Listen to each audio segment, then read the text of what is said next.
Feijóo ha puesto el dedo en la llaga de un problema real y serio, el absentismo laboral. Las bajas siguen creciendo y los empresarios están preocupados especialmente por ese pico sospechoso que se produce los lunes y los viernes. Hasta aquí el debate es necesario. El problema es cómo se está planteando.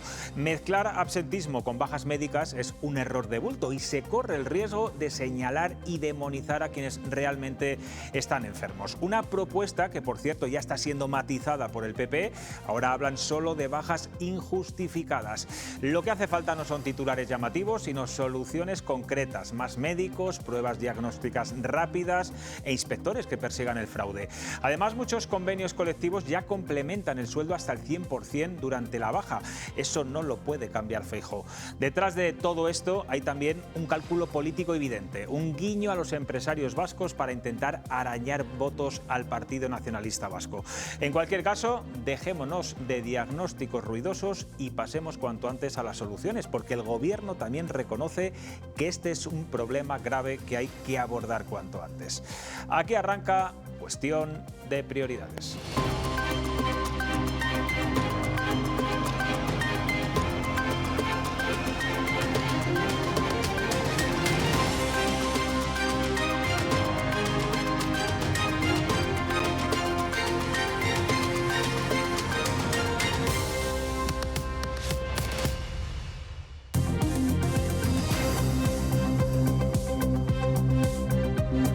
¿Qué tal están? Buenas noches. Bueno, Donald Trump está totalmente desatado y ha vuelto a arremeter contra España con una dureza inusual. Durante la cumbre de la OTAN en Turquía, y sin que nadie le preguntara, ha reiterado su amenaza de cortar el comercio con nuestro país, al que considera una causa perdida por no alcanzar el 5% del PIB en defensa. Sin embargo, olvida que España forma parte de la Unión Europea y que actuamos como un único bloque comercial. Aún así, crece la preocupación entre las empresas españolas que dependen del mercado estadounidense. La imagen del día es sin duda la foto de familia en la cumbre de Ankara. Trump y Pedro Sánchez no se han saludado y el inquilino de la Casa Blanca, se ha mostrado visiblemente distante con el resto de mandatarios europeos. Laura Zambranos, buenas noches. Donald Trump, eso sí, ha querido ocupar el centro de la imagen, ser el protagonista. Buenas noches, José Luis. Pues como ya nos tiene acostumbrados, Donald Trump quiere ser el centro de atención todo el rato, con sus polémicas declaraciones de forma constante y también en la foto oficial de la cumbre, donde ha estado en el medio. Al presidente de Estados Unidos solo le han separado 2 posiciones del lugar donde se encontraba Pedro Sánchez, que esta vez no ha estado tan a la orilla. Entre medias, el primer ministro británico y también el de Suecia. En este momento no hemos visto saludo entre Trump y Sánchez, pero sí que se ha acordado de España para criticarnos duramente. Nos amenaza con romper los lazos comerciales. España es una causa perdida. No quiero hacer ningún trato con España, nunca más. Quiero cortarlo. España es un socio terrible en la OTAN. No participan, no pagan. No quiero tener nada que ver. Corten todo el comercio con España, por favor. Los veremos volver corriendo, volverán corriendo. Por favor, señor, queremos comerciar con usted. Como han podido comprobar en esas imágenes, el secretario general de la OTAN ni se inmuta ante los ataques hacia España. Hasta ese momento, Trump y Pedro Sánchez no se habían saludado. La conversación entre ambos se ha producido después y un buen tema para no chocar es el Mundial de Fútbol. Así lo ha reconocido el propio Pedro Sánchez, que ha indicado que el trato ha sido coloquial y sin tiranteces. Calma y paciencia y una cierta normalidad también, porque al fin y al cabo, cuando uno se aleja un poco de este tipo de declaraciones, lo que ve es que las relaciones entre Estados Unidos y España son unas relaciones en lo social, en lo cultural, en lo económico y también en lo político muy positivas. La política comercial es una política común, es una política que está en manos de las instituciones comunitarias, que ya, por cierto, han salido públicamente recordando las características de esa política comercial. Por tanto, somos un bloque comercial y es con la Comisión Europea con quien hay que negociar todos los acuerdos comerciales. Y la oposición cree que Sánchez utiliza su enfrentamiento ideológico con Trump por beneficio político, aunque esto suponga un agravio para el país. Es fundamental que España y Estados Unidos mantengan sus buenas relaciones diplomáticas y se retomen esas buenas relaciones por el bien de España y de Estados Unidos en el futuro. ¿Qué pasa? Que Sánchez ve en el enfrentamiento con Estados Unidos una oportunidad política, aunque le haga daño a España. Y eso es una gran irresponsabilidad por parte del presidente. Bueno, se habrá sorprendido como a mí cuando dice Pedro Sánchez que las relaciones políticas entre España y Estados Unidos son positivas, son muy buenas. Bueno, acabamos de escuchar lo que ha dicho esta misma mañana el presidente de Estados Unidos. Vamos a empezar con este asunto hoy en Cuestión de Prioridades. Me acompañan Luis Mi Torres, Sandra Ahmed, Pablo Lago. Muy buenas noches a los tres. Pablo, somos un socio pésimo para Estados Unidos, cumplimos los compromisos con los aliados, como defiende Pedro Sánchez. ¿Dónde está España en estos momentos? No lo sé, a mí me gustaría saber dónde está el Partido Popular en estos momentos, porque el ataque de Donald Trump no es a Pedro Sánchez, es a España. Ha hablado de España, de atacar a España. Claro, Donald Trump está acostumbrado a tener lacayos como el secretario general de la ONU, que le rinde las gracias, que estaba al lado rindo las gracias, o mamporreros como Infantino, ¿no? Que es capaz de hacer lo inverosímil, que es quitar una tarjeta roja al delantero de Estados Unidos para ver si podían seguir jugando en el Mundial. Y le está acostumbrado a ese tipo. Claro, pero decía ayer Abascal, cuidado, somos aliados, pero no vasallos. Exactamente, le está acostumbrado al vasallaje, ese tipo de gente, y no todo el mundo es igual. Pero es que es imposible ser yo lo que me aliado gustaría de Trump, saber es dónde está el vasallo. Partido Popular, porque creo que está tremendamente desacertado. Yo creo que cada semana se meten dos berenjenales sin que lo metan. Bueno, luego hablamos de uno de ellos. Ahora mismo lo que debería hacer el Partido Popular es defender a España. Los patriotas deben defender a España, porque Trump ha atacado a España, no a Pedro Sánchez. Bueno, también ha dicho en que ese quiere cortar. sentido, Pablo, Abascal... No, lo ha dicho España 7 veces. Sí, España. sí. No ha dicho Pedro Sánchez. Y los patriotas deben defender a su país. Abascal hoy tampoco ha querido defender a España, sin embargo ayer lo hizo con Meloni. Con Italia vale, con España no, somos patriotas para un lado y no para otro. Yo hablo del concepto de patriotas que tengo, como nosotros, que pagamos impuestos, que queremos a este país y que cuando un energúmeno como Trump nos ataca sin ningún sentido y sin ninguna medida, pues procuramos defenderlo. Bueno, pero no me has contestado la pregunta. ¿Dónde está España? ¿Somos un buen aliado de la OTAN? ¿Somos un socio tan pésimo somos un y tan...? punto enormemente estratégico en lo que es todo el Magreb y el norte de África. Ahí están las bases de Estados Unidos, las bases de la OTAN en España. Somos un punto, fíjate, somos un buen aliado que estratégicamente... Hay muy pocos países que le aporten eso, si no miramos, por ejemplo, Turquía, por ejemplo, pero estratégicamente tenemos un lugar ideal para tener unas bases de la OTAN, que por cierto siguen abiertas, pese a que dijo que las iba a cerrar. Sandra.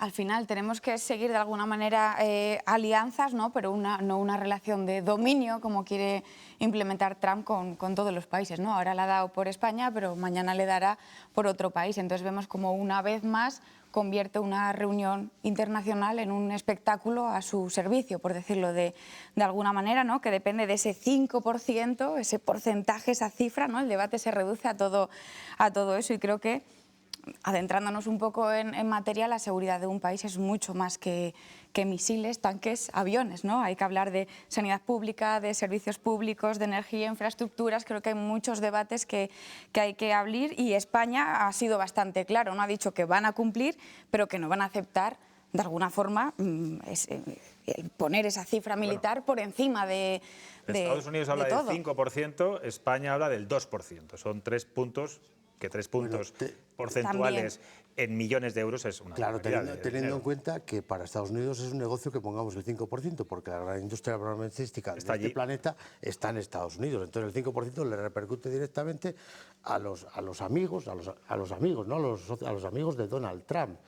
Y claro, esto de gastar dinero armamentísticamente, igual hay que caminar más hacia la paz que hacia la guerra, aunque haya que prepararse para la paz con algo de guerra, pero gastar un 5%, es decir, el gasto que no tiene, yo creo que no tiene este país en un montón de servicios básicos, por ejemplo. Pero insisto, el problema de Trump es que cree que todo el mundo es infantino, y no todo el mundo es infantino, y en este caso nos puede parecer mal o menos, Pedro Sánchez no es infantino, y a mí me alegra que el presidente de mi país, el presidente de España, no sea infantino con respecto a, ni infantino ni infantil, con respecto a Donald Trump. Lo que me preocupa es el papel de la oposición o quien quiere ser alternativa de gobierno a Pedro Sánchez, que por cierto está rodeado de escándalos todos los días. Pero claro, yo no sé si... Es más, te ha llegado a pensar que esto es maquiavélico y que Donald Trump es un aliado de Pedro Sánchez. porque esto le va a elevar, Hombre, le va a elevar la popularidad enormemente a Pedro Cuando hablemos Sánchez. de otro tema, ya te digo yo lo que yo pienso respecto a algunos del Partido Popular y de dónde de verdad están También afiliados. soplan a favor. ¿Tú crees que hay que tomarse en serio las amenazas comerciales de Donald Trump con España? Yo creo que el nivel de estupidez del señor demostrado, o sea, no es algo que hoy haya... pues ha puesto en manifiesto que es un perro que ladra bastante y luego está bastante atado. No sé por quién, porque yo creo que... Es un nadie perro lo va a rabioso sin matar. vacunar, Claro. se pone enloquecido. Pero mientras le tengan atado de la esa... Entonces, lo que es mal negocio es ser socio de Trump o ser amigo íntimo de estos, como dice, porque es que es especialista en dejar mal a los amigos. A los enemigos ya, pues de alguna manera viene de suyo. Concluimos que mi tesis de la maldad va siendo verídica, ¿no? Lo de que al final es un amigo de Pedro Sánchez. Pues no, porque no ha escrito todavía un tuit diciendo sí, le pedí que le quitasen la roja, porque lo digo yo.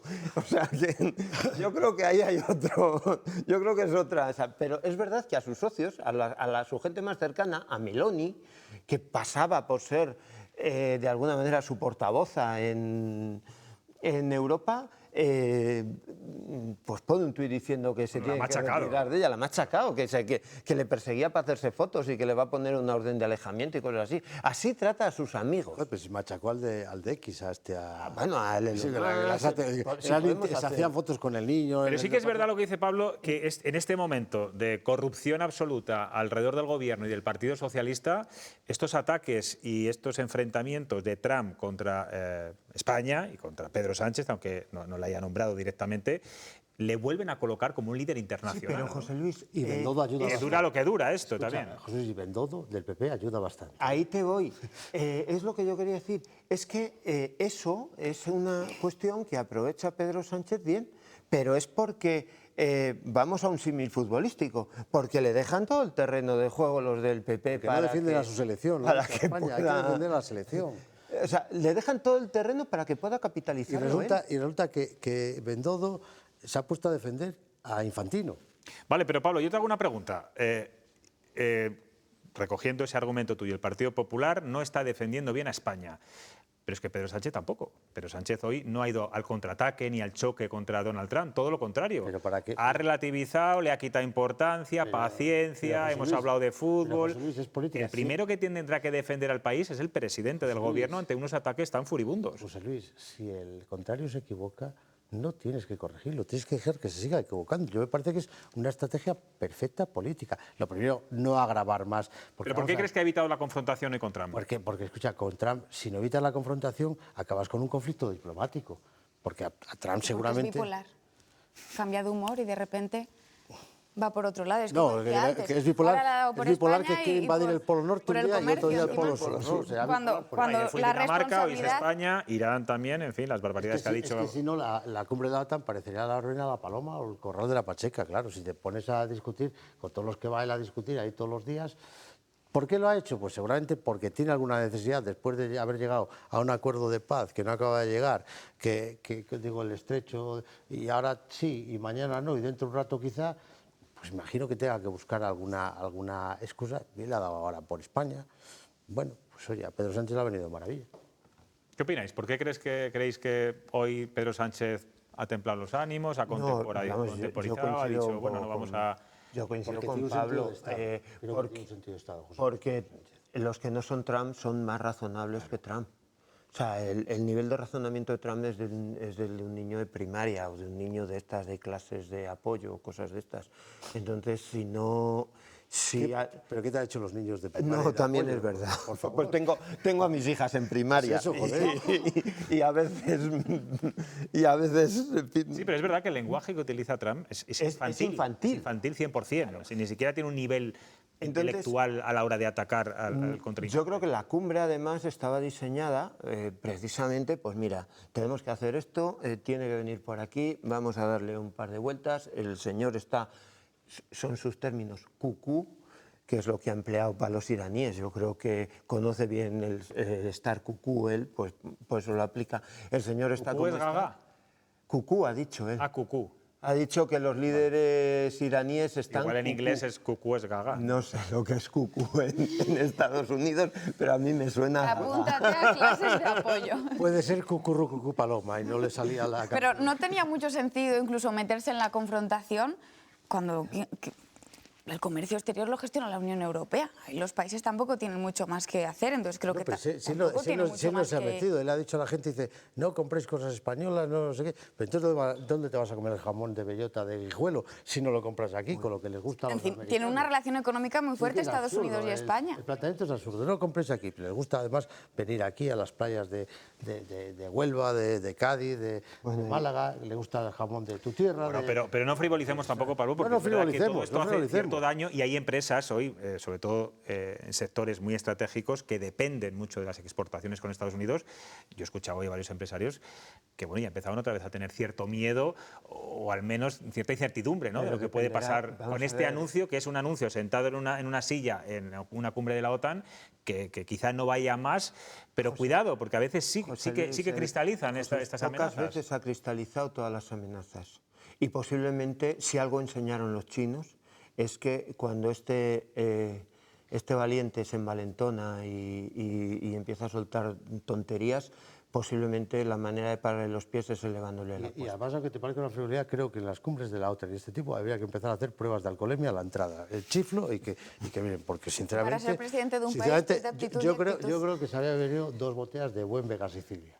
Hoy, porque la cantidad de bodas que dice, además como las dice, eufórico y tal, pero habría que empezar por hacer controles. Pero se las toma todos los días, Pablo, porque es diario. No se sabe, no se sabe. José Luis, y yo sí que digo, ¿pueden hacer daño? Claro que puede hacer daño si orienta aranceles hacia el vino, por ejemplo, que es uno de los sectores, hacia el aceite, que es uno de los sectores, pero ahí tendrá que estar Europa. ¿Esto es donde van a sacar el aceite o el vino? Ya, bueno, joder. Ahí tendrá que estar Europa. Si no producen aceite ellos, de cacahuete. ¿Y percibís cada vez más un alejamiento, quizá ha sido visible estos días, estas últimas 48 horas, entre Estados Unidos y la Unión Europea? Más. Pero si llevamos alejándonos, lo que no sé es dónde acabaremos, pero ¿hay ahora mismo algún líder europeo, salvo el felpudo de la OTAN, el holandés, el Rutte, que se envalentonaba con España y hace unos años? ¿Hay algún líder europeo que no esté tocado por...? Ese es un líder, Rutte. ¿Rutte es un líder? Porque vais a llamar líder a Infantino también. No, es el secretario general de la OTAN. Estoy hablando de los presidentes. Y el otro presidente de la FIFA, de una organización corrupta y mafiosa, que es la FIFA, que sabemos lo que ha hecho. La FIFA es capaz de organizar un mundial en plena dictadura argentina, donde la gente desaparecía para robar el mundial y blanquear a una dictadura. Tan lejos, y en Qatar. No, pero yo te estoy hablando de una mucho más grave, que es la Argentina. Por ejemplo, si fueron capaces de llevarle allí el mundial cuando la gente estaba desapareciendo a miles de personas, y además lo robaron, por cierto, a una de los equipos más deliciosos que ha habido en la historia, que es la Naranja Mecánica de Rinus Michel, que era el entrenador, y de Cruyff y de Nenskes. Le robaron la final descaradamente. Yo creo que tuvieron suerte de que al montar el avión no los echaron al mar. Esa es la suerte que tuvieron los holandeses. Ha desaforado hoy Pablo Lago. Es que eso es la FIFA, claro. Y hemos visto, la gente se queda escandalizada porque le han quitado la tarjeta a uno. Pero oiga, que en el 78 montaron, para blanquear una dictadura, montaron un mundial allí en Argentina. No nos olvidemos. ¿Pero se le han llegado a quitar o no se le han llegado a quitar? Sí, claro, se la jugó, y palmó 4-1 contra Bélgica. Sí, claro. Bueno, vamos ahora con la polémica propuesta laboral de Alberto Núñez Feijóo. Para unos, pues ha puesto el dedo en la llaga de un problema real como es el absentismo. Para otros ha cometido un error grave al mezclar conceptos y calificar las bajas laborales como un cáncer. El dato es preocupante. Más de 1.600.000 trabajadores no acuden cada día a su puesto en España, la mayoría por incapacidad temporal. El absentismo laboral alcanzó el 7,6% en el primer trimestre de este año, la cifra más alta en los últimos 5 años. Laura, ¿cómo lo explicó ayer el líder del Partido Popular? Pues Feijóo ayer él solito se metió en un jardín que ha desatado la polémica de las últimas horas. Primero, porque comparó con una enfermedad tan grave como el cáncer la situación de las bajas laborales. Y por otro, porque planteó tocar el bolsillo de aquellos que están de baja. Esto es un cáncer que no podemos pagar. Si en los convenios de empresa se pacta que una persona que no va a trabajar cobre lo mismo que cuando va a trabajar, pues, ¿qué quieren que les diga? Creo que ese asunto debemos de retomarlo con las comunidades autónomas, con el Gobierno central, con la patronal y con los sindicatos. Si llegamos a un acuerdo, fantástico. Y si no llegamos a un acuerdo, pues ¿qué le vamos a hacer? Pero desde luego España no puede dedicar 30.000 millones a esto. Ante esto, el Gobierno ha salido en tromba contra Feijóo y contra el Partido Popular. Hoy se han producido declaraciones de todos los ministros y también del propio Pedro Sánchez, que achaca las palabras de Feijóo a políticas que buscan perder derechos y hacer concesiones a la extrema derecha. Me parece absolutamente desafortunado el equiparar las bajas laborales con el cáncer. Creo que es absolutamente desafortunado y que también refleja la forma de pensar que se tiene cuando se habla de estas cuestiones. Y finalmente, yo creo que también el planteamiento de todo lo que se está escuchando por parte de la oposición y también de todo lo que se está acordando en este caso con la ultraderecha en los gobiernos autonómicos son recortes, es cercenar derechos. En reacciones en redes sociales, la más llamativa, la de Óscar Puente, que utiliza la ironía. Escribe: absentismo, ¿en serio, Alberto? Te has pirado casi el 60% de las votaciones del Congreso, y le recuerda también que suspendió el segundo debate de la campaña por una lumbalgia. En respuesta a Miguel Tellado, que contraataca con los 5 días de reflexión que se cogió Sánchez. Dice que ahí desapareció de su puesto de trabajo y que por ello se entiende que tolere el fraude en el absentismo. Y en representación de los empresarios, el presidente de la COE aporta algunos datos. A este debate, Garamendi recuerda que el absentismo laboral supone un gasto de 33.000 millones de euros. El dato también real es que esto cuesta 33.000 millones de euros, es uno de los mayores gastos del Estado. De hecho, 16.000 millones al Estado y 17.000 millones a las empresas. Y llevamos diciéndolo y lo que queremos es solucionarlo. Es decir, no, yo no estoy acusando a nadie. Nosotros estamos diciendo cuál es la realidad y lo que estamos diciendo es que es fundamental que nos sentemos el Gobierno, que se sienten los sindicatos y nos sentemos nosotros para ver cómo podemos solucionar esto. Y también han reaccionado los sindicatos. Se oponen a las palabras de Feijóo. Denuncian que se está demonizando a las personas que están de baja y que el líder del PP ya se ha posicionado del lado de los empresarios. Ya no mira a los trabajadores, ya mira a los empresarios. No se puede ir al por mayor. No se puede intentar matar moscas con cañonazos. No es verdad que los médicos y las médicos den baja sin que exista una enfermedad. Y no es verdad que en España se cobre lo mismo trabajando que estando de baja. Las personas que están de baja en España sufren la enfermedad. Les hemos hecho partícipes de esta polémica. Les hemos preguntado en redes si deben cobrar menos los trabajadores que estén de baja, como sugiere Feijóo. El 91% de nuestros votantes opina que no, mientras que tan solo un 9% de las personas estaría a favor de las palabras del presidente del Partido Popular. Pues muchas gracias, Laura. Bueno, como les venimos contando, hoy dirigentes diferentes del Partido Popular han ido matizando cada uno, según iba hablando, las palabras que ayer pronunció Alberto Núñez Feijóo. Yo no sé si, Luismi, le ha faltado pericia a Feijóo al explicar su propuesta para acabar con el absentismo laboral, porque es verdad que es un problema real, lo dicen los empresarios, lo reconoce el Gobierno actual y al que no se le ha metido mano. Yo lo que veo es que Feijóo tiene una habilidad enorme para cuando más acorralado está el Gobierno, darle una puerta para que salga por ahí y centre el debate en algo que le interesa al Gobierno. Y es que lo repite constantemente Feijóo Sí, desde luego, en el contexto más desfavorable del Gobierno, Feijóo abre debates polémicos que son necesarios, pero los abre yo creo que sin datos suficientes y a lo mejor tampoco utiliza las palabras adecuadas. Seguro que cuando entren en Ferran y saquen el listado de afiliados, alguno del círculo cercano de Feijóo está ahí con el número 4 o 5 del carné del PSOE de extranjeros. Pero bueno, dicho eso, a mí me parece que el absentismo laboral es un serio problema, sobre todo para las pequeñas y las medianas empresas, y perjudica de una manera clara, sobre todo a las pequeñas y medianas empresas. Leía hoy un dato que no me ha dado tiempo a contrastar, pero algo así como que había como 1,3 millones de personas que no trabajaban en España. Diariamente. Que no iban a trabajar a España, que es el doble de las del 19. Con lo cual creo que sí es un problema que hay que debatir. Pero además cuando estas historias se utilizan para un titular y se utilizan con brocha gorda, y mezclar una cosa con la otra, pues genera lo que genera. Primero, que no se va a poder hacer un debate sensato sobre el tema, pues se acaba de ver, los sindicatos no, la patronal no. Y sin embargo, porque no se haga un debate, el problema va a seguir ahí. Y eso es algo que tendrá que afrontar, tendría que haber afrontado ya este gobierno, porque no es un problema de ahora, es un problema que hemos dejado crecer como una bola. Yo hace ya un par de años hemos estado, no sé si estabas tú también, Pablo, a mí no me líes. en la sede de COE, y hemos estado analizando datos de... No, yo no estaba en la sede. No estabas.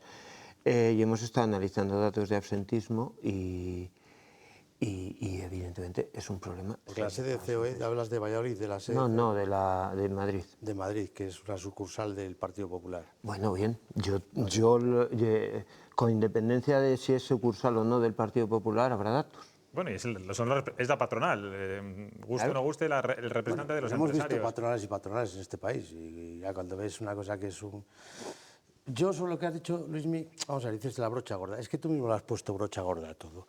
Es que tú has mezclado cosas, los datos, dices, hay 1,5 millones que no van a trabajar. Vamos a ver, el absentismo es ser un golfo y saltarte a hacer novillos, como el que no va a clase, ¿vale? Y otra cosa son las bajas. Claro. Entonces tú has dado los datos mezclados, hay 1,5 millones de personas que no va a trabajar. Claro, vosotros os habéis tirado de los pelos cuando habéis oído a Donald Trump. ¿Y no os habéis tirado de los pelos cuando habéis oído a Feijóo? Porque yo sí. Porque yo me tiro de los pelos cuando oigo Pablo, lo que dice Feijóo. Acabo de arrancar un editorial diciendo que lo que ha cometido es un error de bulto. Es una cosa, no es un error de bulto, no es un error de bulto. Sí, es un error de bulto porque faltan datos. No, yo creo que tiene mucha más maldad. Pero ha comprado también un discurso que lleva muchos meses de la Brunete de la COE, es la Brunete de la COE, porque hemos visto muchas COE y muchas patronales sensatas, y estas cosas se debaten en el seno de algo que inventamos aquí, que se llama el diálogo social. Pero claro, lo que no se puede mezclar, tú sin querer lo has mezclado. No sé cuánta gente no va a trabajar, pero es que él dice que es que no se le debe bajar el sueldo a un enfermo de cáncer. Bueno, eso hoy ya no lo ha dicho el Partido Popular. No, lo dijo ayer. Eso lo dijo ayer. A un enfermo de cáncer hay que bajarle el sueldo. Hay que diferenciar. El absentismo es saltarte el ir a trabajar. Perdona, José Luis, es que yo no tengo los datos de absentismo. Lo que tengo es una mezcolanza, lo que ha dado la COE hasta ahora es una mezcolanza de bajas laborales. Y suponer que hay absentismo ahí y que la gente salte a trabajar es sospechar de todos y cada uno de los médicos de este país, que son los únicos que tienen capacidad para darte la baja. Y además hay unas inspecciones sanitarias para todo eso. Si todo eso está corrupto, entonces yo creo que tenemos que apagar el país y marcharnos todos. Yo creo que es muy grave y estoy esperando que me den un estudio de absentismo, pero de absentismo, no de bajas laborales. Por eso no hay que mezclar. Y no sé si quieres contestar a la brocha gorda que te ha dicho. No, digo que sin querer, él involuntariamente ha hecho la brocha gorda. Sí, pero yo no quería, no quería referirme, por eso lo he separado, al 1.300.000, he dicho, hay 1.300.000 que no van a trabajar por pues algunos porque tienen cáncer. Claro, y posiblemente por permisos de maternidad. O porque tiene un pie roto, o porque tiene un pie roto, ¿sabes? O porque tiene una enfermedad grave. Sí, y también por ejemplo, son la mayoría, hay que decirlo, son la mayoría. También Luismi también ha dicho inhabilitación temporal, se dice en estos casos. Que el absentismo es un problema. No hay un problema de absentismo y en caso de haber un problema, con lo que nos encontramos es con un problema de salud. Vamos a ir por partes. Estoy totalmente de acuerdo con el compañero. O sea, lo primero es llamar. Lo primero es llamar a las cosas por su nombre. Sabemos, hay que medirlo. Bien, pero no hay ninguno. Damos por sentado que no hay ninguno. No, dejar que se exprese Sandra. Sí, yo lo que digo es que aquí en este tema hay muchas cosas. Lo primero es llamar a las cosas por su nombre. Esto no es absentismo a lo que se están refiriendo. Estamos hablando de incapacidad temporal por baja médica. Lo decía ahora al compañero, ¿no? Cuando estamos llamando a esto absentismo, lo que estamos haciendo es convertir al enfermo en sospechoso directamente y cargar contra médicos, médicas, entonces un respeto también a todo el personal sanitario. Pero es que, Sandra, yo creo, perdona, Luis, yo creo que es el absentismo laboral como concepto general incluye las bajas justificadas y las no justificadas. No, yo creo que no. Yo creo que sí. El absentismo es hacer pellas. Cuando Garamendi habla de datos de absentismo laboral, habla de todo, absolutamente todo. El concepto de baja laboral está perfectamente definido en la ley y en el ordenamiento jurídico de este país. ¿Y quién lo da? Y vuelvo a insistir, lo dan unos profesionales que son médicos y además hay unas inspecciones que tú cuando llevas 3 meses de baja o 4 meses de baja, no sé cuándo, tienes que pasar por una inspección médica. Efectivamente. Para llevar a una baja no transitoria, sino definitiva, pasan los tribunales terribles. Entonces yo esto de mezclar todo... Y que se está culpabilizando a los trabajadores y trabajadoras de las malas condiciones que tienen en sus puestos de trabajo. Entonces, pues no me parece el debate y creo que la ha cagado. Pero por ejemplo, mira...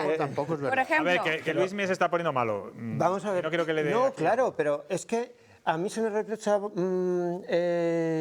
brocha gorda porque no te lo tomes así. No, dejadme acabar el argumento. La brocha gorda. No, porque mezclamos es un tío de pincel. Absentismo con bajas. Tú acabas de negar que haya absentismo. O sea, no he negado eso. Sí, has negado eso. Has dicho que se está hablando solo de bajas. No, ha sido también una cuestión conceptual. La misma brocha. La misma brocha. Yo creo que hay que sacar de quicio los conceptos. No. Vamos a ver. Hay que yo lo que tengo es que me digas cuál es el absentismo, que todavía no lo sé. Que yo no lo sé. Pero hablo con empresarios y hablarás con empresarios. Pero el hablo no. No, bien. Pues esto es algo más serio que hablo con empresarios y con no sé quién. Es algo más serio que todo cuando esto. Hablas con ellos, es que tengo uno que es un golfo y que se monta las bajas o no sé qué. No es la realidad. No estoy refiriéndome al golfo que se monta las bajas. No llevemos la anécdota a la categoría, que es el problema. Pero la categoría es las bajas médicas y el absentismo. Pero la COE, que lleva con esta cantinela... Bueno, si es que en el acuerdo de gobierno de aquí dicen que van a hacer un estudio sobre el absentismo. Bien. Joder, pues como empiecen por las Cortes, ya verás tú cómo les va a salir el tal asunto. Claro, es que los políticos deberían... Bueno, pero yo creo que, fíjate, Sandra, ahí sí que no coincido contigo cuando dices que no es un problema el absentismo. Yo creo que es un problema. En las Cortes de Castilla y León. Las Cortes de Castilla y León es pecata minuta respecto a lo que ocurre en otras empresas. Pero en caso de haber un problema, hay un problema de salud. Y, por ejemplo, en Castilla y León, solo en mayo de 2026, según el informe mensual de siniestralidad de la Junta de Castilla y León, 2.179 accidentes de trabajo con baja, 44 enfermedades profesionales con baja, 24 accidentes graves, 2 accidentes mortales, solamente en el mes de mayo. Entonces, creo que hay que tener cuidado cuando hablamos de las bajas, yo abro otro debate. Como si fuera una broma. No vamos a poner hay gente que enferma en el trabajo, se lesiona en el trabajo. Tampoco vengas a hablar. Sandra, Luis... hablando de una broma de estos años. No, nadie está hablando de una broma. No, tampoco. Vamos a quitar el foco de los trabajadores. Vamos a hablar del sistema público, que a lo mejor, quiero decir, es un debate que tienen que tener los políticos, los sindicatos, los empresarios, pruebas diagnósticas más rápidas, porque muchas veces están a la espera de que te hagan una radiografía o un TAC y no llega. Por ejemplo, tengo falta de psicólogos. Hay muchos problemas de salud mental que antes, hace 20 años, no eran bajas ni justificadas ni no justificadas, porque no existía este problema. Porque se mofaba, la gente eso se es. mofaba de eso. Y faltan psicólogos en la sanidad pública precisamente para ese diagnóstico. Y más inspectores, por supuesto, ante un fraude, que también los hay. Es que no podemos olvidar eso, ¿no? Yo no sé si el debate está más en el sistema público que los propios trabajadores, que algunos, no sé qué porcentaje, porque no tenemos los datos, son unos jetas y no van a trabajar o cogen la baja los lunes y los viernes, como decía el presidente de la patronal, Luismi. Sí, vamos a ver. Desde luego, un problema que yo sí creo que lo es, no sé en qué nivel, pero a mí, cuando, insisto, hablo con empresarios, es una cuestión que sale con cierta frecuencia, un problema... Pues yo hablo con empresarios y escucha, y hay empresarios que están todo el día en esa tesis de la Brunete de la COE y hablo con empresarios que están encantados con su plantilla y sus trabajadores. ¡Qué bien! Entonces, igual tienes que hablar con más empresarios. Vale, pues sí, también. Pues ya, pero Pablo, mira, yo he tenido aquí no hace mucho el presidente... Si hablas con los de la COE, ya te digo yo que es la Brunete de la COE, especialmente en Castilla y León. No tengo especial... Pero yo hablo con un montón de empresarios de 400, de 500 trabajadores. Y oye, pueden tener casos y tal, pero lo que te dicen es que están encantados con las plantillas, por lo menos en esta tierra, además en esta tierra especialmente. Y yo hablo con algún empresario de alguna de las grandes industrias de esta tierra, y en el catálogo de problemas que te dice el absentismo laboral. Entonces, pues los empresarios tuyos por los míos, si quieres. Bueno, y el gasto está ahí.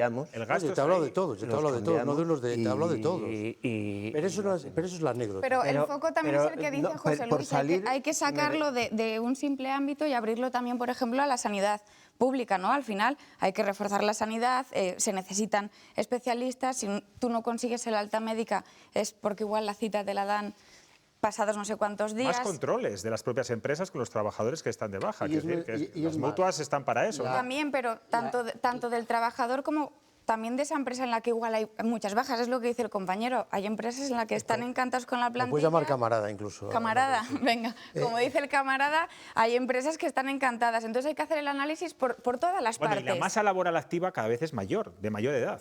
Mira, hay un asunto que desmiente, porque al final la realidad nos atropella y nos pasa por encima, Luismi. Hay una empresa como Renault que es la mayor productora de empleo de esta comunidad. ¿Vale? Es una empresa de capital francés fundamentalmente. Y esa empresa ha decidido crecer y crecer y crecer en Castilla y León.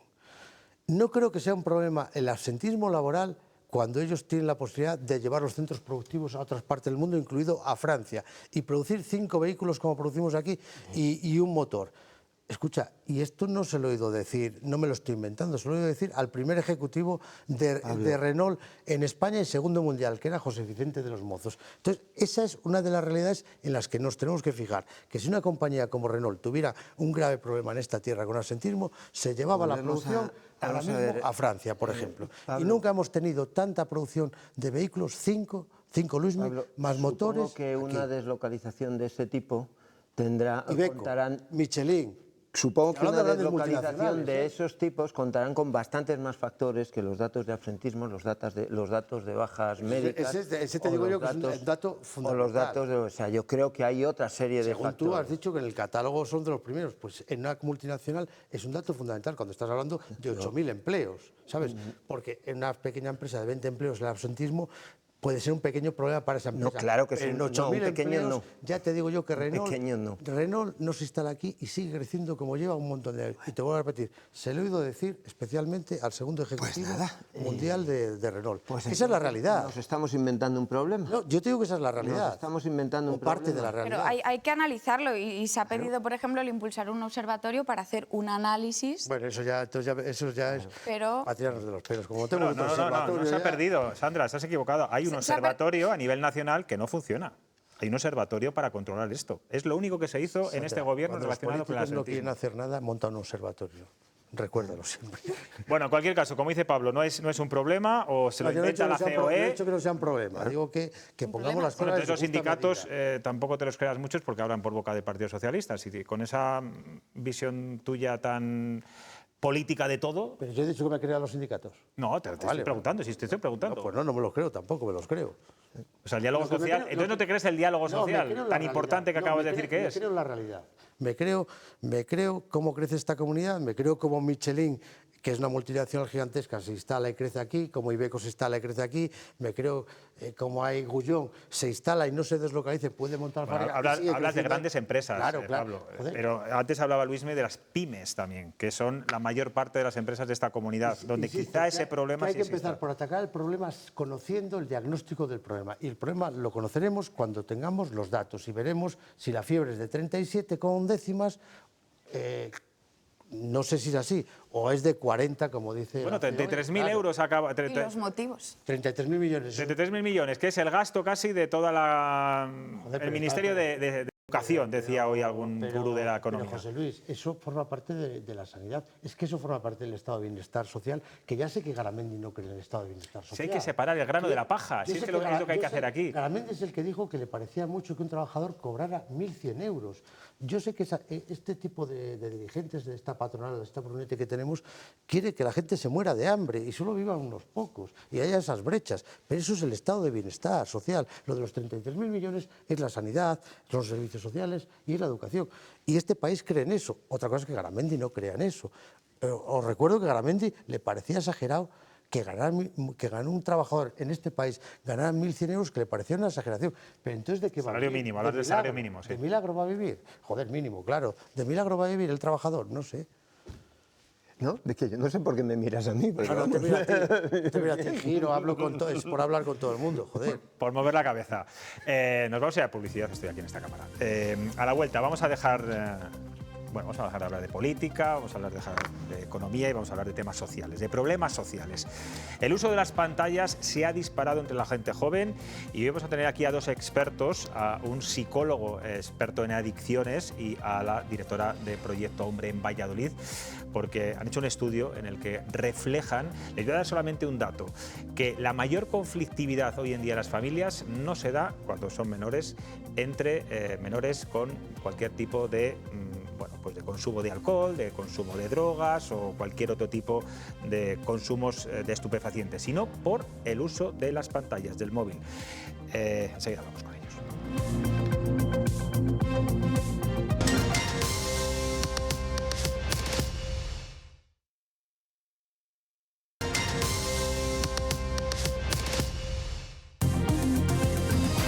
Seguimos en cuestión de prioridades. Las adicciones de los jóvenes han cambiado en los últimos años. Al consumo de alcohol, cannabis o cocaína se suman ahora otras conductas como el uso abusivo de las pantallas o las apuestas que preocupan cada vez más a los especialistas. Para hablar de prevención, tratamiento y de cómo detectar a tiempo estos problemas, hoy nos acompaña Maripaz de la Puente, directora general de Proyecto Hombre. ¿Qué tal? Buenas noches. Buenas noches, ¿qué tal? Y también está con nosotros Carlos Roncero, psiquiatra y experto en salud mental y adicciones. Muy buenas noches. ¿Qué tal? Muy buenas noches.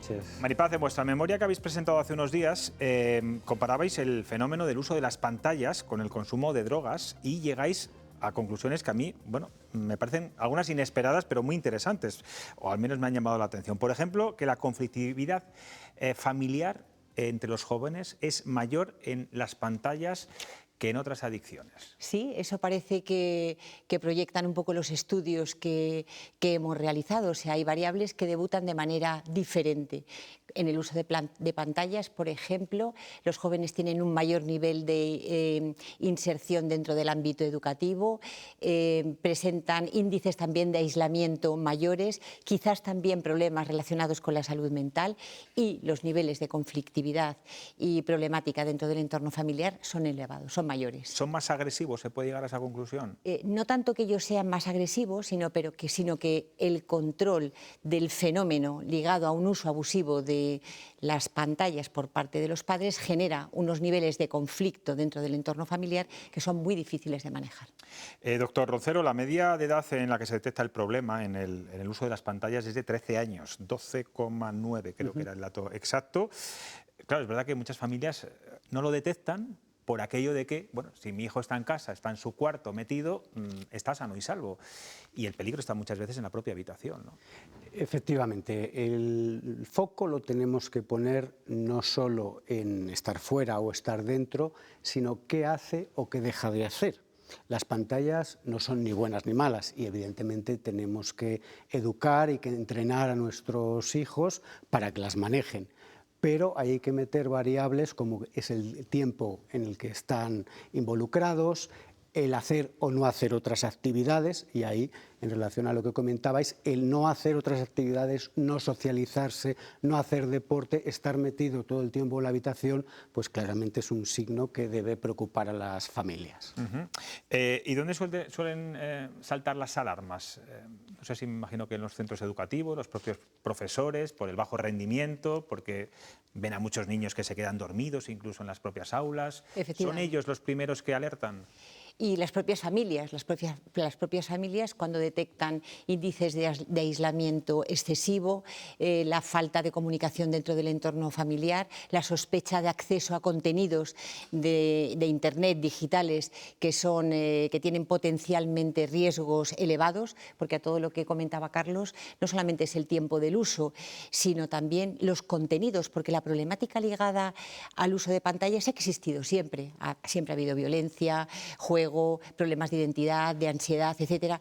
¿Qué sucede con las pantallas? Pues que se incorpora una variable diferencial donde el adolescente puede funcionar desde el anonimato y acceder a contenidos de alto riesgo que en entornos reales antes aparecían de otra manera.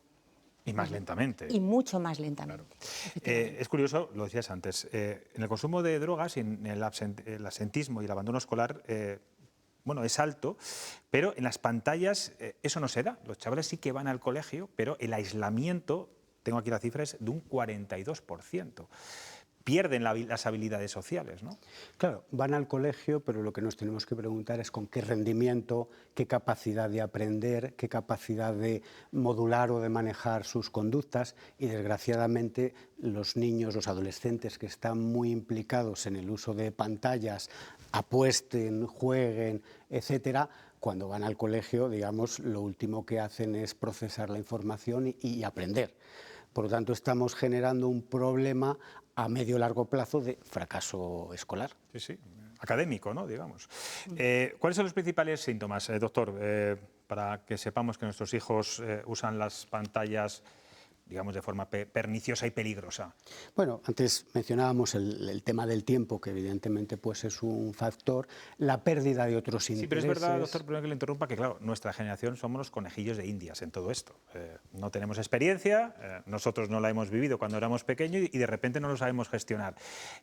Muchos padres normalizan que sus hijos estén todo el día con el móvil, aunque no les guste, pero como es una guerra muchas veces que sabes que vas a fracasar, te quedas de brazos cruzados, ¿no? Bueno, pero eso precisamente es lo que hay que hacer, transmitir a la población, a los padres, a los educadores, que no todo vale en cuanto al uso de pantallas, en cuanto al tiempo, en cuanto a los contenidos, y que hay que negociar y que hay que pactar para qué vamos a utilizarlos, cuánto, cómo y qué otras cosas hay que hacer.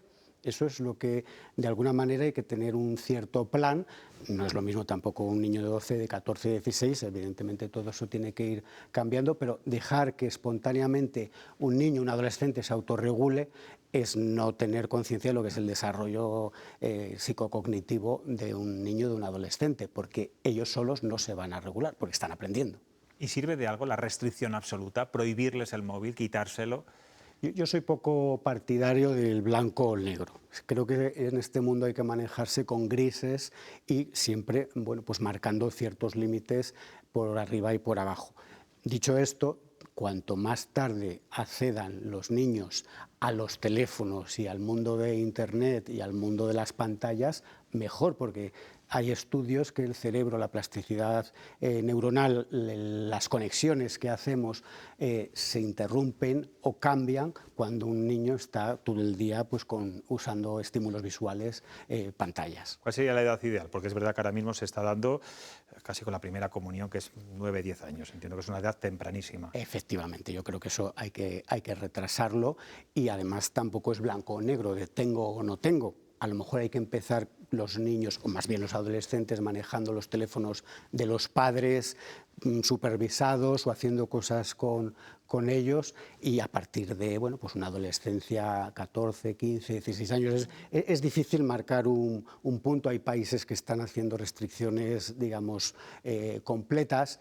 Bueno, probablemente es mejor hacer transiciones y también cuando hablamos de pantallas o hablamos de móviles, uno, con la tecnología que hay, puede limitar en qué, para qué, cómo, etcétera. Es cierto que los adolescentes, los nativos digitales, tienen una capacidad que los que somos inmigrantes digitales, que no nacimos con este tipo de tecnologías, pues pueden surfear o pueden hacer cosas que nos parecen inverosímiles.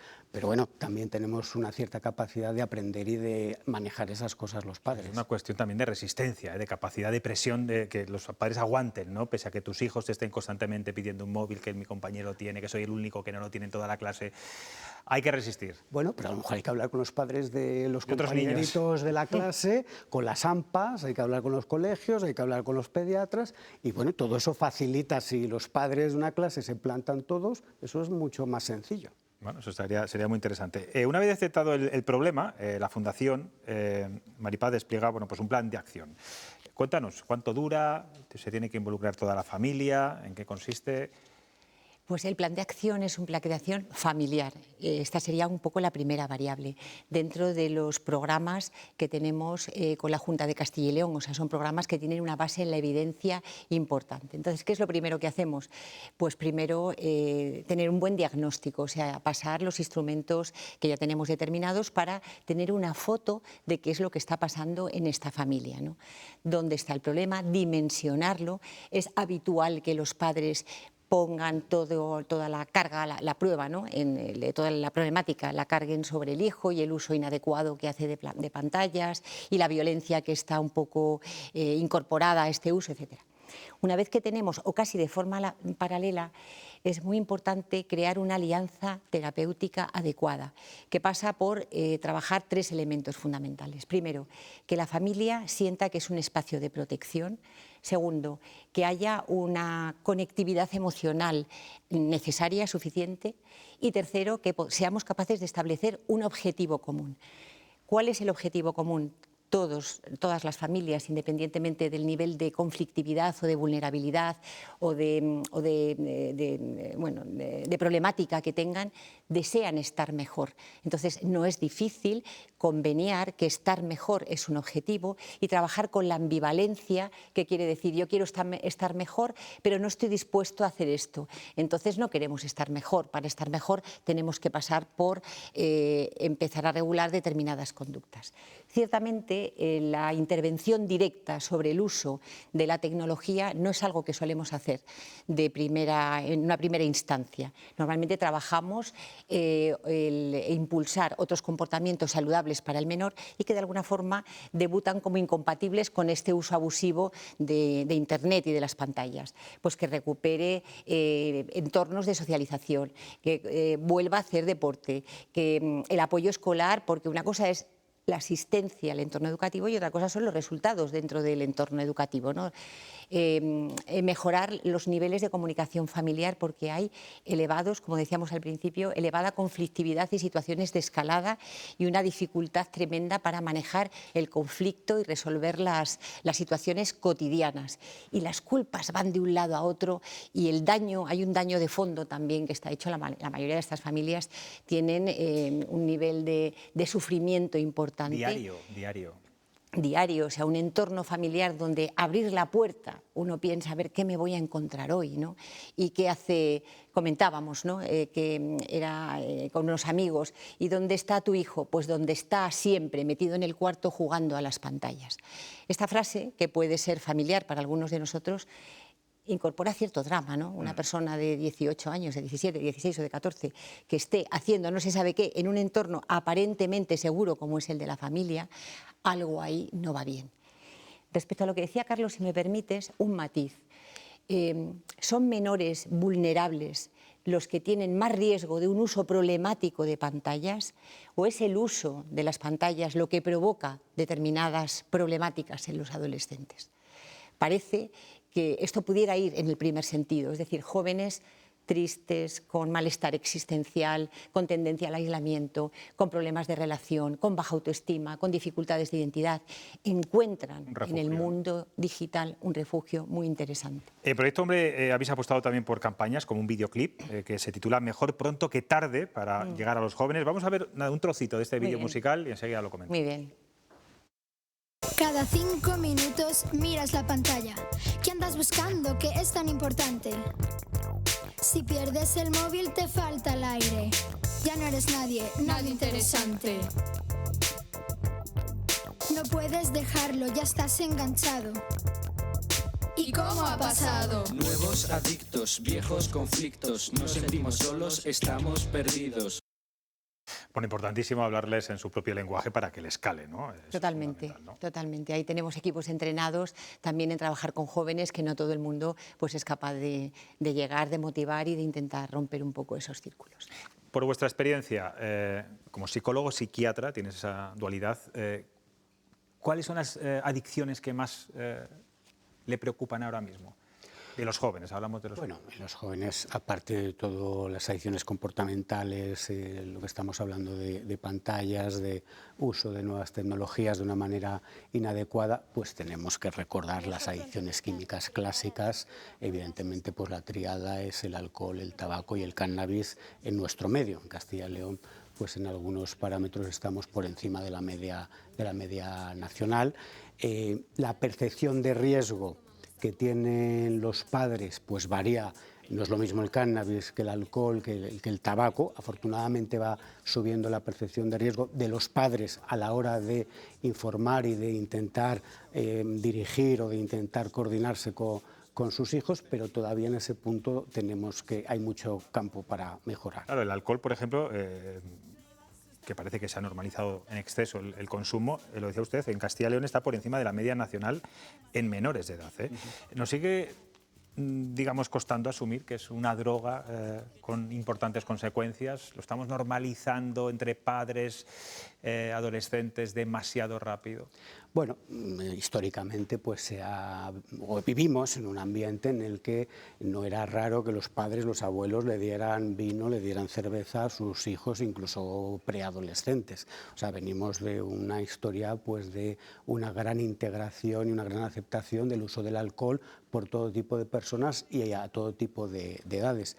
Eso poco a poco va cambiando, pero todavía tenemos una mirada absolutamente, digamos, banalizadora del consumo de alcohol y de otras sustancias. ¿Y sigue siendo un estigma, Maripaz, pedir ayuda? Que los padres se den cuenta de que sus hijos tienen problemas a ciertas adicciones y llamen a la puerta, por ejemplo, de Proyecto Hombre. Yo creo que cada vez menos, por fortuna, cada vez menos la tolerancia ante este tipo de situaciones pues es cada vez menor y los padres toman cartas en el asunto antes. Aún así, hay determinadas circunstancias de consumo que no se les otorga el nivel de problemática que tienen. Por ejemplo, ¿no? Una intoxicación etílica en un menor de edad es un problema que incluso puede ser considerado una situación de desprotección y que en los programas que tenemos con la Junta de Castilla y León se articula un sistema de tal forma que estas familias y el menor pasan a ser evaluadas desde el programa Ícaro Alcohol. Es un programa que conecta SACIL con Proyecto Hombre, con Valladolid en este caso, pero en todas las ciudades de Castilla y León pasa. Y entre los menores también sí que hemos sido conscientes de que ahora tú le preguntas a un menor qué es lo que no puedes hacer si en un momento dado un compañero o compañera tuya lo notas que ha bebido más de la cuenta, o que ha perdido la conciencia o que se tambalea.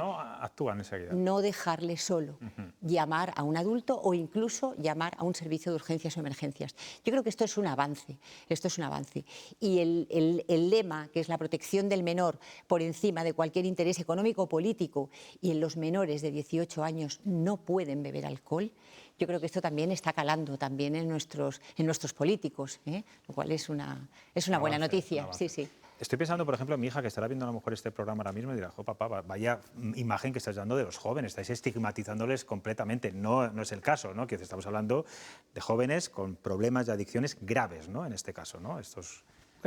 Yo quiero ahí lanzar un mensaje positivo porque todos los jóvenes son así. Y las nuevas generaciones cada vez van bebiendo menos si lo comparamos con los consumos que había en los años previos. O sea que en ese sentido vamos dando pasos positivos y no es raro ya ver adolescentes, ver jóvenes que salen y no beben. O sea que en ese sentido creo que estamos en la buena dirección. También hay que pensar que hay otro fenómeno en paralelo, que es que los que toman sustancias toman más sustancias. Y ahí nos tenemos que preguntar el por qué esas personas tienen más vulnerabilidad para consumir y sobre todo para consumir de una manera repetida distintas drogas. Bueno, pues hay algún estudio y en Estados Unidos se ha publicado en los últimos años que cada vez hay una relación con la presencia de otros trastornos mentales. Por ejemplo, TDAH, por ejemplo, cuadros de ansiedad, por ejemplo, cuadros de depresión. y cada vez se consume menos, pero los que consumen más. Eso en el Plan Nacional de Drogas pues hay algunos datos todavía incipientes en esa dirección. Por lo tanto, cuando, como decía Maripaz, cuando hay una intoxicación, cuando hay un consumo masivo, hay que encender todas las alarmas para ver primero qué ha pasado y lo segundo, si hay otras sustancias u otras situaciones. Alrededor. Exacto. Vamos a ver qué le preguntan los compañeros que me acompañan esta noche. Luismi tiene hijas pequeñas, pero le veo también muy atento. Luismi, cuando quieras.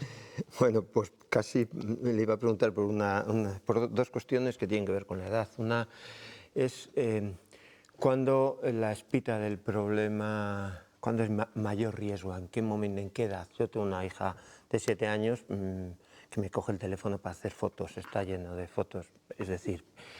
¿en qué bien, pues no me parecerá mal. ¿En qué momento las familias tienen que estar atentos? En el cambio, hay también un cambio educativo, que es pasar a la ESO, a la secundaria, donde hay padres que incluso cuestionan que sea demasiado pronto. No sé, quería preguntar en qué entorno más o menos de edad tenemos que tener las orejas más altas para estar. Y luego sí también quería preguntar por las redes sociales, si el debate abierto sobre la prohibición o no prohibición y en qué momento de las redes sociales. Bueno, pues una pregunta para cada uno, indistintamente, como queréis responder. Bueno, yo la edad no me atrevo, como decía antes, a poner un punto de en qué momento va a ser problemático. Yo creo que todo esto, de que los niños cojan los teléfonos, los aprendan a manejar, debe ser progresivo y la idea más importante es que debe ser siempre supervisado y acompañado. Que una niña de 7 años pues haga fotos y que maneje el teléfono, si está su padre, su madre o el abuelo o algún tutor o alguna persona adulta, pues no nos debería preocupar. Que una niña se pase 8 horas haciendo fotos y no juegue con sus amigas y que no, entonces nos debería preocupar y estamos hablando de la misma edad.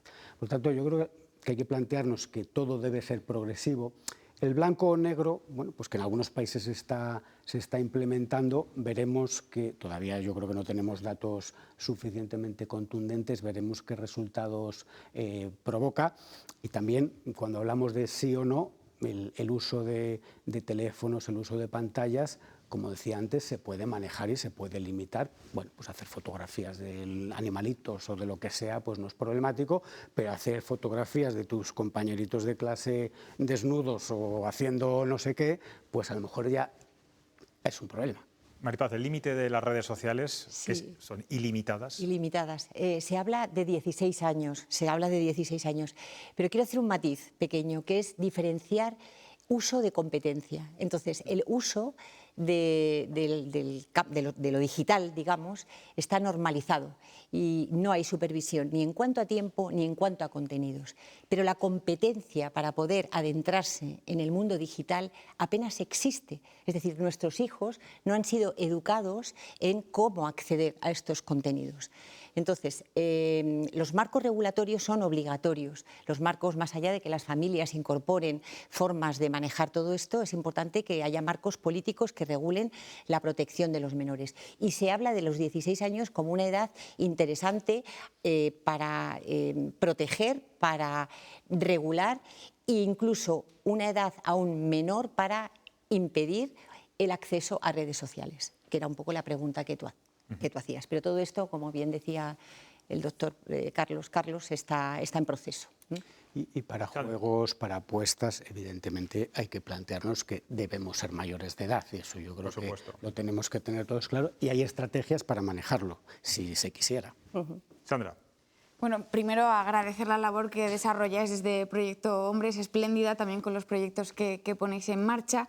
Bueno, por una parte me preocupa, ¿no?, que dentro de las familias de alguna forma se ha normalizado el uso de pantallas, también un poco por la presión grupal, te quedas fuera del grupo, esa percepción del riesgo que habéis hablado anteriormente, pero creo que se pone peso en las familias, pero yo quería también darle otro enfoque, ¿no? ¿Qué peso también de responsabilidad tenemos que poner a las plataformas, a los algoritmos, a todos los diseños adictivos que tienen las diferentes plataformas? Y luego, por otro lado, hay como bastante debate entre expertos y expertas de si hablar de un mal uso, un uso abusivo o llamarlo ya una adicción directamente. Entonces, ver un poco cómo lo consideráis en ese sentido y si llegamos de alguna forma tarde a que el móvil, los videojuegos, la pornografía online incluso está generando esas dinámicas adictivas entre las personas más jóvenes.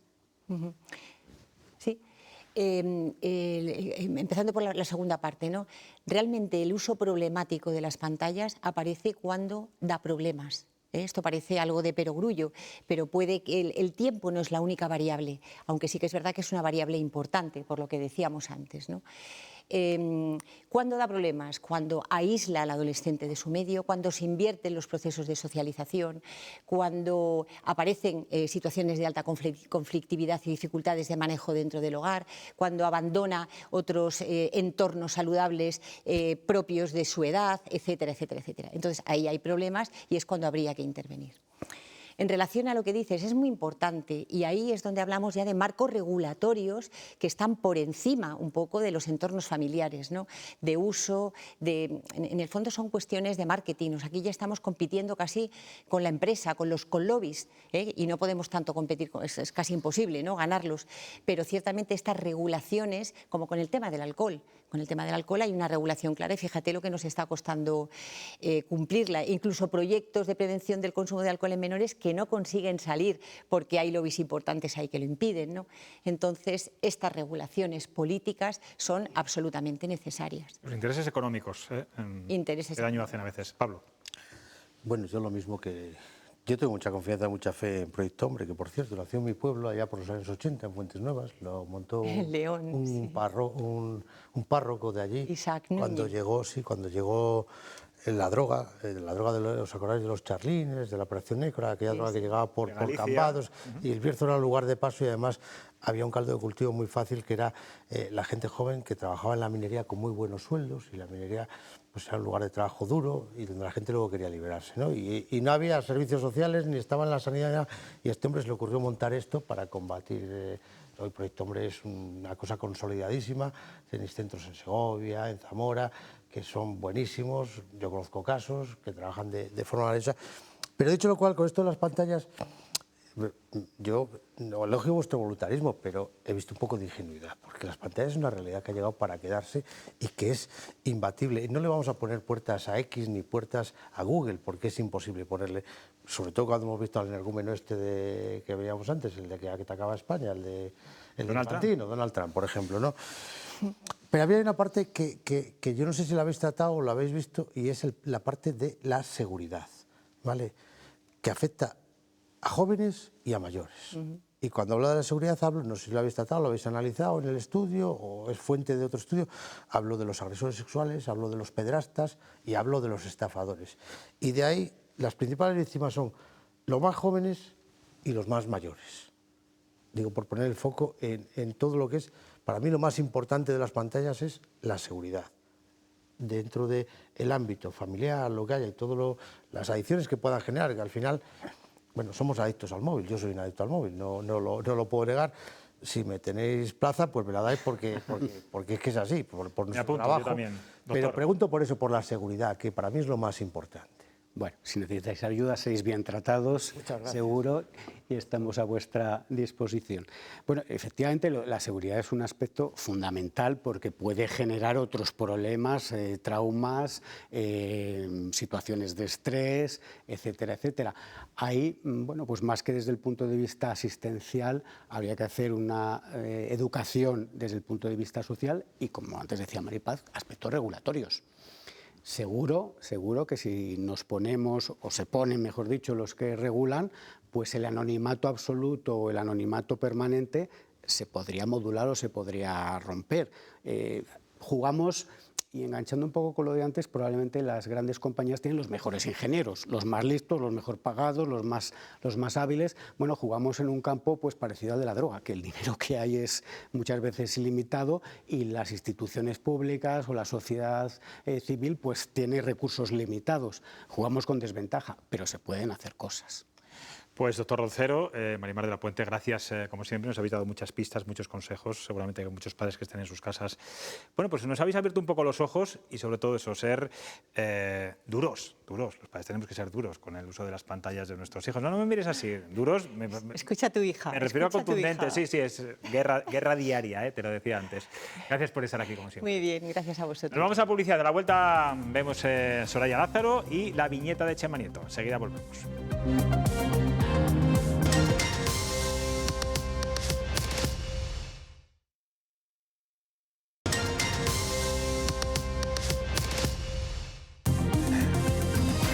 Estamos de vuelta. ¿Son ustedes de esos jubilados que se dedican a ver obras en las ciudades? Bueno, es un entretenimiento como otro cualquiera. Bueno, pues fíjense qué curioso lo que hacen en Pamplona. A ver si se extiende aquí a las ciudades de Castilla y León. Nos lo cuenta nuestra cotilla influencer, Soraya Lázaro.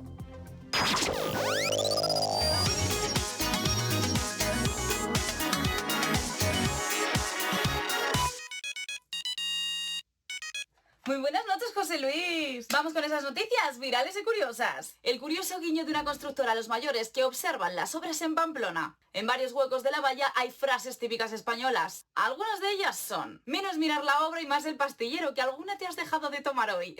Con el ritmo que llevan los zagales nos levantan el edificio en un pispás. Conexión en directo. Y palco VIP. Me parece mágica esta iniciativa, la verdad. Hay gente que la ha criticado un poco y que la ha visto como una mofa, no como una broma hacia los mayores. Pero en realidad yo creo que es algo bonito, según lo veo yo. Es aceptar que muchos mayores y jubilados, pues, les entretiene ver la obra. Los obreros se van a sentir como famosos en un escenario después de tanto mirarles.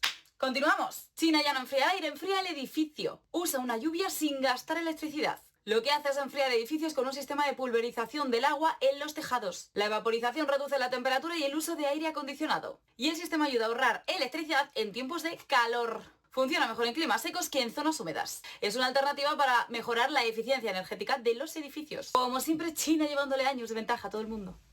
Y por último, la capa de ozono va camino de recuperarse gracias a la prohibición de sustancias químicas que ayuda a mitigar el calentamiento global. El protocolo de Montreal ha sido clave para lograr esta mejora. Se espera que lleguemos a los niveles de 1980 allá por el 2040. Y en la Antártida la recuperación completa podría llegar en 2066. Es uno de los mayores éxitos de cooperación internacional a favor del medio ambiente. Esta noticia me pone súper feliz. Es que proteger el buen estado de la naturaleza a día de hoy debería de ser prioridad mundial. Hay veces que me dan ganas de dejarlo todo e irme yo a vivir a la montaña. Pero al final me acaba tirando mal la ciudad. Y hasta aquí el cotillo de hoy. Yo me quedo por aquí echando por las redes sociales y la semanita que viene os lo cuento todo. ¡Mua! Bueno, pues la Antártida nos pilla un poco lejos para una escapada así de fin de semana, pero atentos a la estadística que hoy nos desvela nuestro dibujante Chema Nieto.